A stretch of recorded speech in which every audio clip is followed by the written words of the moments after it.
जवाब दीजिए अनिरुद्ध जी। अनिरुद्ध जी जवाब दीजिए। 142 में से 135 जीत रही है टीएमसी, दावा कर रहे हैं यहाँ संजय सरकार। 10 सेकंड पूजा जी, टीएमसी के संजय सरकार ठीक है संजय जी, ठीक है आधे घंटे लेट इसलिए आए आज कि उनको नोट करना था व्हाट्सएप से या इंस्टाग्राम से जो जो स्टोरी उनको मिली है उनको नोट करके आके तुरंत उनको बोलना था, हाथ में कलम लेके यही नोट करके उनको बोलना था। आपको कैसे पता? फैक्ट की कोई बात उन्होंने नहीं किया। 142 सीट में करीब 54 सीट ऐसी है जो कि 10,000 या उससे कम मार्जिन से टीएमसी वहां जीती है। नेक टू नेक फाइट है। चुनाव किस पे हुआ? ये लोग फर्जी एसआईआर का मुद्दा, ये सब मुद्दा कन्वर्ट करने की कोशिश किया, डाइवर्ट करने की कोशिश किया, लेकिन नहीं हुआ। वहां पे ममता बनर्जी की जो appeasement politics, corruption, law and order का फेलियर बंगाल का versus Narendra Modi lead government का सेवा और सुशासन, इसके बीच में बंगाल के लोग जाग चुके हैं और बंगाल के लोग भारतीय जनता पार्टी को वहां पे सरकार बनाने जा रहे हैं। इन लोगों के आप पिछले 15 साल का शासन, मैं तो राजीव जी को बहुत ध्यान से सुन रहा था, शायद संजय सरकार को राजीव रंजन जी की बातों को सुनना चाहिए था। उन्होंने एक लाइन बोला कि वहां पे जो युवा है और महिला है वो ये कह रहे हैं भाई 15 साल बहुत हो गए, बदलाव की जरूरत। वहां का हर बंगाल के लोगों का नारा है संजय जी थोड़ा सा इत्मीनान आपको रखना पड़ेगा।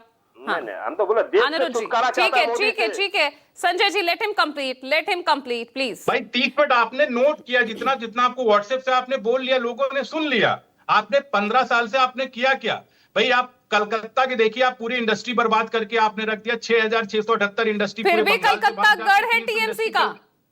कोलकाता भाग जाता है, लोग वहां पे काम नहीं करना चाहते। बेरोजगारी दर आप देखिए, पर कैपिटा इनकम देखिए, जीडीपी ग्रोथ देखिए। आप बताइए बंगाल में कोलकाता और मुंबई एक जैसा था, सूरत एक जैसा था कि नहीं था?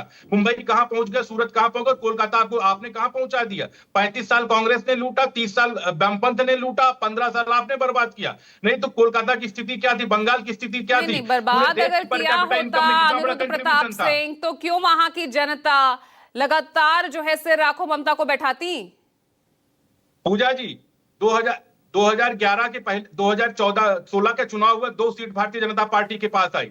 जब वहां के लोगों ने गुड गवर्नेंस मॉडल देखा, भारतीय जनता पार्टी मोदी जी का डिलीवरेबल कमिटमेंट देखा, तो 77 सीट दिया। वहां पे 18 सीट लोकसभा की आती, 12 सीट आती है। लोगों के समझ में आ चुका, अगल बगल चाहे त्रिपुरा, आसाम, उड़ीसा, हर जगह की जो सरकारें चल रही हैं। तो उसके बाद लोकसभा चुनाव में क्या हुआ? 18 से 12 पर ला दिया आपको। क्या हुआ उसके बाद 2024 में? विधानसभा का वोट परसेंट देखिए, 40% है। पूछिए और किसी का वामपंथ साफ हो गया, कांग्रेस साफ हो गया, और क्या कहते हैं ममता बनर्जी हाफ हो गई है वहां पे। संजय जी प्लीज, आपसे रिक्वेस्ट है, इंटरवीन बीच में मत कीजिए प्लीज। वहां पे पूजा जी लोग नारा लगा रहे हैं कि 4 मई ममता जी गई। वहां पे लोगों को भरोसा टूट गया, वहां लोग ऊब चुके हैं इनके करप्शन से, अपीजमेंट से, लॉ एंड ऑर्डर फेलियर से। अरे अगर वो अपीजमेंट कर रहे हैं तो अपीजमेंट पॉलिटिक्स आप भी तो कर रहे हैं। क्या कह रहे हैं योगी आदित्यनाथ? बंगाल के नैनों में माँ दुर्गा है, मदीना नहीं। ये किस तरफ है? कहाँ की अपीजमेंट पॉलिटिक्स है? माँ दुर्गा तो ही है, काली का नाम कोलकाता का नाम कैसे पड़ा था भाई? माँ दुर्गा है, मदीना तो है नहीं वहां पे, कोई मक्का तो है नहीं वहां पे। कहे ऐसा कर रही हैं? मालदा को आप देखिए, मालदा भागीरथी नदी किनारे बसा हुआ है। मालदा की पॉपुलेशन उठाइए, आजादी के पहले को, आजादी के बाद की 20 साल के बाद उठाइए। आज मालदा के अंदर पॉपुलेशन कितनी हो गई? 85% हो गए। हिंदू माइग्रेट हो गए। भागीरथ नदी किनारे कैसे बाबरी मस्जिद बन सकता है? ये कौन मानेगा भाई? इसका मतलब मुस्लिम अपीजमेंट स्ट्रॉन्ग लेवल पे इन्होंने किया है। घुसपैठी जो बांग्लादेश से आ रहे हैं वो क्या, मैं वही तो कह रही हूँ। घुसपैठी का आप मुद्दा उठाते हैं, आंकड़ा आप बताते नहीं हैं। पिछले जहां चुनाव हो गए बिहार का, कोई आंकड़ा आप देते नहीं हैं।